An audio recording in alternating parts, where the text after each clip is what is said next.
ની જ વાત નીકળી છે ત્યારે મારે ખાસ ભાઈઓને કહેવું છે. અત્યારે તો તમે જોયું હશે કે હાલતા ને ચાલતા આપણે thank you sorry thank you sorry એવું કીધા રાખીએ.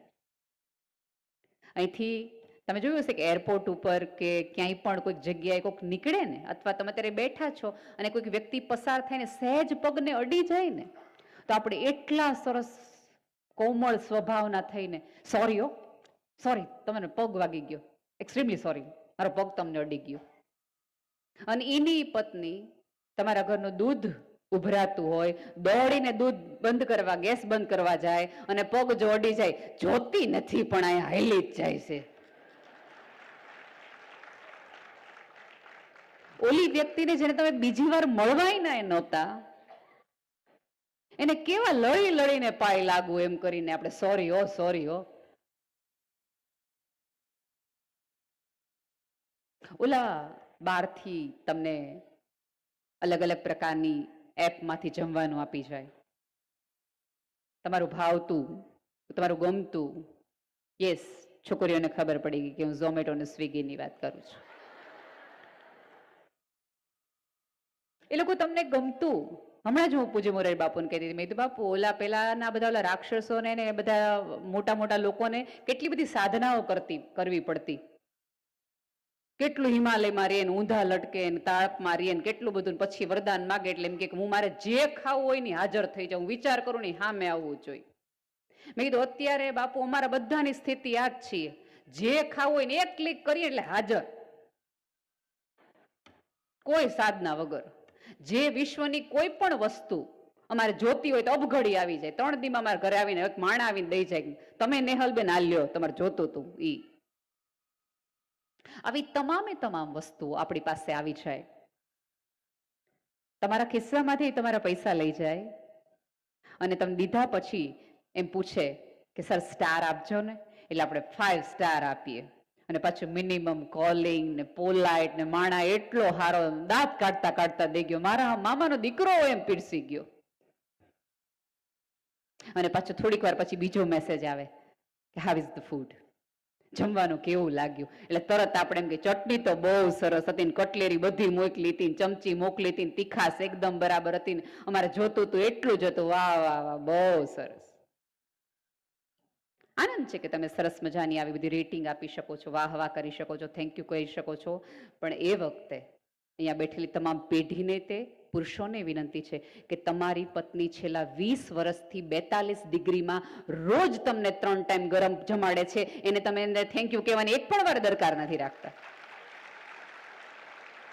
થેન્ક યુ ની અધિકારી એ સ્ત્રી છે. જમવા બેસે તો ખબર નહીં મંજુ માસી જેવા લાડવા ન થાય. હા, આટલો બધો છણભણાટ બેનો અત્યંત બધા ભાઈઓ તરફ જોવા માંડ્યા છે, એટલે હું માનું છું કે હવના પતિ પત્ની આ બાજુ જ બેઠા હશે, લાઈનમાં બેઠા, પેલી લાઈનમાં હું, બીજી લાઈનમાં તું. આખા ઊંધા થઈ ગયા, ઓડિયન્સ આખો એકબીજાની સામે જોવા માંડ્યું. ભારે કરી. થોડુંક પોતાના લોકો માટે સારા થવાનું રાખો. ક્યાં સુધી બહારના ને હારા લાગી હાટું આપણે હા અમથી અમથા હારા થવાનું. અને બહેનોને એક એવી ફરિયાદ, આવું આવું હું ન્યાયી છું, આ લોકોનું બોલ્યું તમારું બોલીશ જ, મૂકું તો હું કોઈને નહીં. એક ભાઈએ બહુ જાજી તાળી પડી એટલે ઘણા ગવાયેલા હશે. આવ્યો વારો આવ્યો. બેનોને કેવી હંમેશા કે આટલું ઈ કમાઈને પણ આપણને કે નહીં કે એકચ્યુઅલી એની ઇન્કમ કેટલી છે.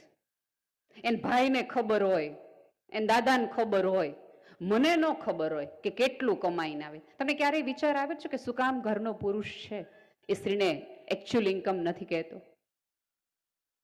કારણ કે પુરુષ છે ને એ બહાર રહે છે, એટલે બહારના વાતાવરણની પણ એને ખબર છે, બહાર કઈ પ્રકારનો માહોલ ચાલે છે એ પણ ખબર છે, આવતા દિવસોમાં ઘરમાં કુટુંબમાં કેટલી માથાકૂટ થવાની છે એ ખબર છે. એટલા માટે હંમેશા આજે નહીં આવતીકાલ માટે જ મજૂરી કરે છે.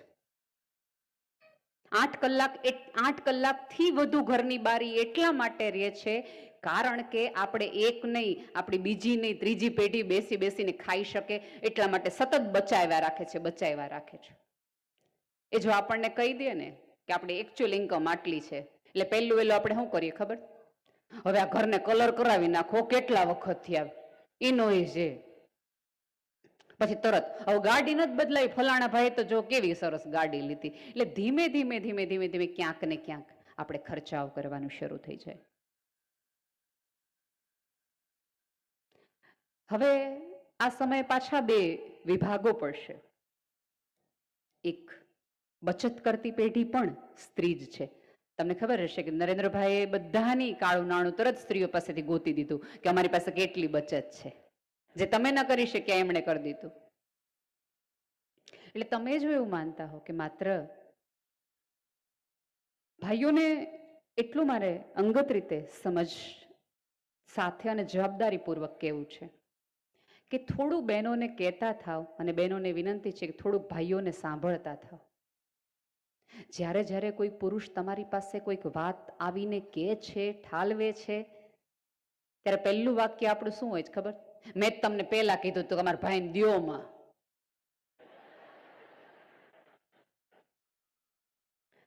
એક સેકન્ડ માટે ક્યાંક એને પણ એની મમ્મીનું દુઃખ લાગ્યું હોય, કંઈક વાક્ય ગમ્યું હોય, તો તરત તમને એમ થાય કે અત્યારે મૂડ સારો છે, બેન મને સાંભળવાના મૂડ છે અને મારે હૈયું ઠાલવવું છે.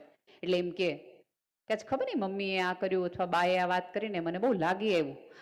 અમે તો આટલા વર્ષથી પરણીને આવ્યા, તે દુના કહીશ કે તમારા બા હશે પણ તમે માનો નહીં ને.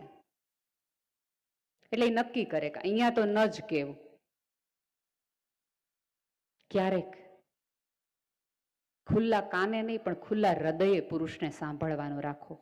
સાહેબ, એને ચોક્કસ લોખંડી પુરુષ કહેવામાં આવે છે. એ બખ્તર ઓઢેલું છે એને લોખંડનું, પણ અંદરથી એનું હૃદય સાવ સ્ત્રી જેવું કોમળ છે. એને પણ ક્યાંક પોતાની જવાબદારીઓનો બોજ, પોતાના લોખંડનો બોજ ઉતારીને કોઈ જગ્યાએ એક ઠરીઠામ થઈને, શાંત થઈને કંઈક આંખોમાં ભીનાશ જોવી છે. એને પણ રડી લેવું છે. કારણ કે આપણી સભ્યતાએ પુરુષારે બહુ અન્યાય કર્યો છે. એને હારવાનું નહીં, એને થાકવાનું નહીં, એને બધાના સ્વપ્નાઓ પૂરા જ કરી રાખો. એક પણ પુરુષ જો પોતાના સ્વપ્ન પ્રમાણે જીવે તો દરેક આખું સમાજ એવું કે હાવ કેવો સ્વાર્થી છે, ઘરનાનું તો જરાય વિચારતો નથી. છોકરાઓના કપડા થોડાક ફાટેલા હોય અને ભાઈના સરસ અપડેટ હોય તો આખો સમાજ એ પુરુષની વાહે પડી જાય. જ્યાં પુરુષ છે એ લગ્ન પહેલાનો લગ્ન પછીના પુરુષમાં ફરક પડે છે, જો છોકરીઓમાં સ્ત્રીમાં પડતો હોય તો. અને સભ્યતાએ સૌથી મોટો પુરુષ સાથે અન્યાય એ કર્યો છે કે એને પિયર નથી આપ્યું. એ તો એની મમ્મીને ઘરે જ છે, જાય ક્યાં? આપણને મજા ન આવે, આપણને મૂડ ન આવે તો આપણે ત્રણ જેમ કે હું 2 દી મારા મમ્મીને ઘરે જઈ આવું, થાકી ગઈશ તમારા ઘરથી મારા બાપ. એ ક્યાં કે તેની મમ્મીને ઘરે જ હોય. અને ન કરે નારાયણ અને એમ કે હું ભાઈબંધ દ્વારે 2 દિવસ ફરવા જાવ તો તરત આપણે અમે તમને શું નડીએ છીએ.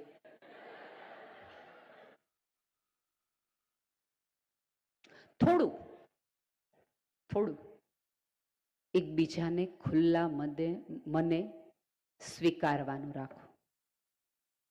અહીંયા હવે તો અત્યારના પુરુષો ખરેખર સ્ત્રીઓને બહુ જ સ્વતંત્રતા આપે છે. એમણે ક્યાંક સ્ત્રીને સમજવાનું પણ શરૂ કરી દીધું છે. એ પુરુષે એક્સેપ્ટ કરે છે કે આ સ્ત્રીને શરીર સિવાય પણ મન અને આત્મા છે. ત્યારે માત્ર ને માત્ર અને આપણે એવું માનતા હોઈએ કે આપણી ફેશન થકી, આપણા સૌંદર્ય થકી, આપણા મેકઅપ થકી આપણે જગતમાં રાજ કરી શકતો હોય તો ભારે ભૂલમાં છો. તમને દીકરીઓને પણ એવું લાગતું હોય કે આપણે સુંદર હોય એટલે બધું જ આવી ગયું, તો ભારે ભૂલ કરો તમે. જો સુંદરતાના આધારે સંબંધ ટકતા હોય તો દીપિકા અને ઐશ્વર્યાના ક્યારેય ન તૂટવા જોઈએ. એ તો બેસ્ટ દેખાવડી સ્ત્રીઓ છે વિશ્વની, તો એના સંબંધ તૂટ્યા છે. એનો અર્થ એ છે કે સંબંધ ચલાવવા માટે ધોળી ચામડી નહીં પણ શુદ્ધ વિચારોની વધુ જરૂર છે. સંબંધ ચલાવવા માટે તમારા સ્ટ્રેટ વાળની નહીં પણ તમને સીધી લીટી પર સંસ્કાર રીતે ચાલતા આવડ્યું હશે ને તોય તમે જીતી જશો.